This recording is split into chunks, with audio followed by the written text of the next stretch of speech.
आपकी कॉल और बात करेंगे रबर की, क्योंकि FY 23-24 में जो उत्पादन रहा है रबर का वो 2% बढ़ा है, लेकिन उसके साथ साथ खपत में भी इजाफा देखने को मिला है। और अगर FY 25 की बात करें तो 8.7 लाख टन उत्पादन का अनुमान जताया जा रहा है। अब तक कितना उत्पादन हुआ है, किस तरीके के डिमांड सिनेरियो हैं, प्राइसिंग को लेकर क्या आउटलुक निकल कर आ रहे हैं, इन सब मुद्दों पर बातचीत करते हैं। Nishchay Khurana, partner South India rubber company से हमारे साथ मौजूद है। निश्चय जी नमस्कार, स्वागत है आपका। तो सबसे पहले तो फिलहाल की सिचुएशन समझना चाहेंगे। ओवरऑल जो उत्पादन का आंकड़ा रहा है वो तो 2% बढ़कर आया है, लेकिन आगे के लिए किस तरीके के एक्सपेक्टेड नंबर्स हैं ओवरऑल प्रोडक्शन के? तो बेसिकली मैं ये कहना चाहूँगा, पहले तो हमारी जो फाइनेंशियल ईयर 22-23 में 8.39 लाख मेट्रिक टन थी प्रोडक्शन, वो अब आगे जाके हो चुकी है 8.57 एंड द करंट रेशियो जो प्रेडिक्ट कर रहे हैं वो बोल रहे हैं 8.75। ये जो प्रोडक्शन हाइक की वजह से थोड़ा से प्राइसेस में इफेक्ट आएंगे। एज यू कैन सी कि आज आपकी मार्केट, शीट रबर की मार्केट केरला में 196 पर किलो है, जो कि 260 रुपीज पर किलो थी, 260 पर किलो थी कुछ हफ्तों पहले। ये गिरने का कारण ही प्रोडक्शन है। और दूसरी बात, इंटरनेशनल मार्केट में जो इतना स्लम आया है due to the financial conditions, उसकी वजह से रबर के प्राइसेस हमें लगता है कि सिग्निफिकेंटली नीचे जाएंगे। ओके तो यहाँ से ऑलरेडी और कीमतें नीचे जाने की प्रोबेबिलिटी है, इसका मतलब ऑलरेडी एक महीने में हम 19% की गिरावट देख चुके हैं, और कितना नीचे जा सकता है निश्चय भाव?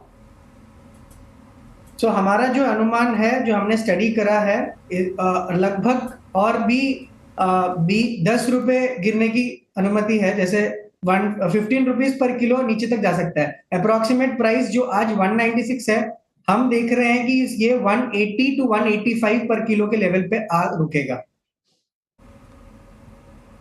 अच्छा, तो यहाँ से भाव और नीचे जा सकता है। अच्छा, एक चीज़ और बताइए, एक चिंता ये भी थी कि जो इम्पोर्ट्स हैं वो भी बढ़े हैं। कितना प्राइस फॉल के पीछे कंट्रीब्यूशन रहा है एक्सेसिव इंपोर्ट्स का? अप्रैल सितंबर के दौरान कैसे रहे हैं और आगे के ट्रेंड्स कैसे दिख रहे हैं? मैम, जो इंपोर्ट हाई हुए थे एंड प्राइसेस जो बढ़े हैं ड्यू टू वेदर कंडीशंस बढ़े थे। जो थाईलैंड में हमने बाढ़ देखी, इस बारी आई फ्लड कंडीशंस, उसकी वजह से प्राइस बढ़ गए थे। एंड ड्यू टू केरला में और इंडिया में भी जो बाढ़ आई थी, उसकी वजह से फार्मर्स ने काफी मुश्किल की प्रोडक्शन झेली है रेनी सीजन में, पर वो थोड़ा सब्सिडाइज हो चुका है। Weather conditions back to normal है, that is why prices have gone down, prices नीचे आए हैं। और इंटरनेशनल मार्केट में ड्यू टू वॉर सिनेरियो बहुत हाई पीक में चला गया था, जिसमें शिपमेंट की प्रॉब्लम थी। शिपमेंट की प्रॉब्लम की वजह से रेट ऊपर गए थे। Tyre companies and non tyre companies जो रबर कंज्यूम करती है, उनको शिपमेंट्स नहीं मिल रही थी। उसकी वजह से प्राइसेस ऊपर जाने की वजह से डिमांड बहुत ऊपर की तरफ हो गई थी।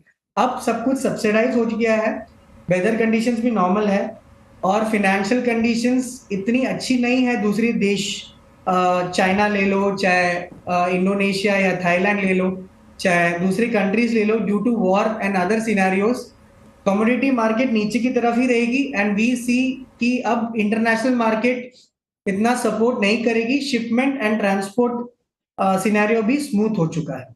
तो we are seeing that market should subsidise more and it will go down further.